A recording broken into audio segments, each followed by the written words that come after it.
In 2003, in an apartment in Rio de Janeiro, a phone was ringing and a man was refusing to answer it. He was sitting on the floor in front of a television, playing FIFA on his PlayStation, and whoever was on the other end of that line was going to have to wait because the match was close. The phone kept ringing. It rang for days, on and off. Eventually, his wife came home, picked it up, and told him an American guy was on the line, said something about a movie. The Brazilian on the floor sighed, paused his game, and took the phone. The American introduced himself as Wes Anderson. He said he was making a film about a man on a boat looking for a shark, and he wanted this Brazilian singer to play one of the sailors. And by the way, would he mind covering a few David Bowie songs in Portuguese? On a nylon string guitar? Solo? Anderson was about to find out something he didn't know yet. The man on the other end of the phone barely knew who David Bowie was. And out of that confusion came one of the strangest, most beautiful pop music collaborations of the last 25 years. And a personal blessing from Bowie himself that still gives people chills. Brazil has one of the richest music scenes on the planet. Genres that shape jazz, hip-hop, psychedelic rock, and basically every kind of acoustic guitar music you've ever loved. And most of it never crossed the border. I've spent years digging into these stories, and this channel is the door. If that sounds like your kind of rabbit hole, hit subscribe. The man playing FIFA was Jorge Mario da Silva, who the world knows as Seu Jorge. He grew up in Belford Roxo on the poor outskirts of Rio, and then in a favela called Morro do Caju. His teenage years were brutal.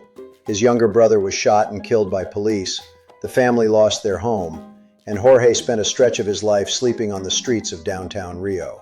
He found his way out through theater and music. By the late 90s, he was the frontman of a fierce Rio funk and samba band called Farofa Carioca. And in 2002, he played Knockout Ned, the doomed bus fare collector turned reluctant gangster in Fernando Meirelles' City of God, the film that put new Brazilian cinema on the global map.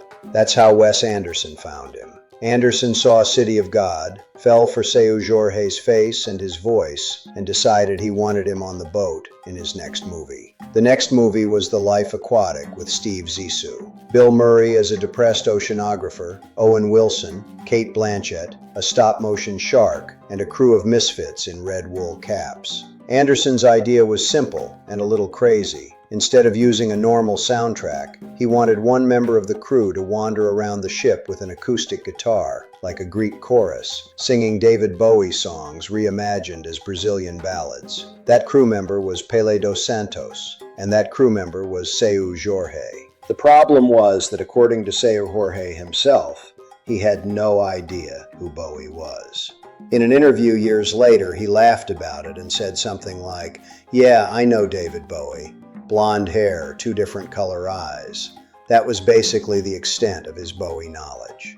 He has explained more than once that growing up black in a Rio favela in the 80s, rock and roll just wasn't in the air. The radio was samba, pagode, soul, funk karaoke. Bowie was a name in a magazine, not a soundtrack to anyone's life. So Anderson sent him the songs, and Seu Jorge sat down with a nylon string guitar in a small studio at the Forum Music Village in Rome, while the crew shot the movie around him in Italy, and he started to do something nobody had asked him to do. He didn't translate Bowie literally. He listened to a song like Rebel Rebel, or Life on Mars, or Starman, picked up the melody by ear, and then wrote new lyrics in Portuguese, sometimes about what was happening in the room, sometimes about his own life, sometimes about the sea, the boat, his daughter, a woman he missed. He kept Bowie's harmonic skeleton and threw the words away. Starman became Astronauta de Marmore, Marble Astronaut. 5 years, Ziggy Stardust, Changes, Suffragette City, Lady Stardust, Queen Bitch, Quicksand. They all came back in this hushed, finger-picked, almost confessional Portuguese. He recorded most of it alone, in long, quiet takes, with no overdubs and no band. The result wasn't a cover album. It was an active translation that crossed not just languages, but entire worlds, from glam rock London to a karaoke living room. When The Life Aquatic came out in 2004, The songs in the film were the part that critics couldn't shut up about. The reviews were mixed about Bill Murray's submarine and the stop-motion shark, but everyone agreed on one thing, that there was a Brazilian guy in a red cap on the deck of the Belafonte, with a guitar, and every time he sang, the movie became something else.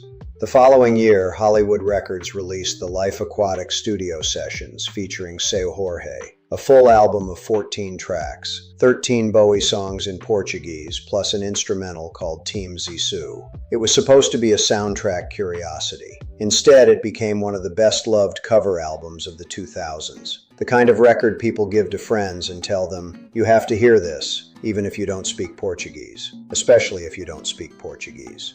And then the moment that nobody, including Seu Jorge, was prepared for. David Bowie heard the album. He listened to a Brazilian stranger singing his songs in a language he didn't speak, and he sent back a public statement that went into the album's liner notes. He wrote, quote, "Had Seu Jorge not recorded my songs in Portuguese, I would never have heard this new level of beauty which he has imbued them with." End quote. Read that again. This is David Bowie, the man who basically invented the idea of the rock star as a shape-shifting alien, saying that a singer he'd never met had unlocked a layer of beauty in his own songs that he himself had never heard. For Seu Jorge, who had spent his teenage years sleeping on the street, who had taken the gig partly because he needed the money, who didn't even know Bowie's catalog when he started, this was the most overwhelming compliment of his life. The two men never met. According to Seu Jorge, when the album came out, Bowie was already deep into recording his reality tour and starting to deal in private with the heart problems and later the cancer that would eventually kill him. Seu Jorge has said that he was offered the chance to meet Bowie more than once and chose every time to keep his distance because he could feel that Bowie wanted his privacy, and he wasn't going to be the guy who took that away from him. So they stayed at a distance, admirer and admired, separated by an ocean and by a quote in some liner notes. In January 2016, Bowie died, and Seu Jorge found out the way the rest of the world did, through the news. After that, something shifted. Seu Jorge started taking the Pele dos Santos costume out of the closet again. He put together a tour called the Life Aquatic, a tribute to David Bowie. He walks on stage in the red cap, sits down with one acoustic guitar, no band, just him and the songs, and plays the entire album in front of theaters full of people who, very often, are crying. He has been doing that show, on and off, for almost a decade now. It's not nostalgia.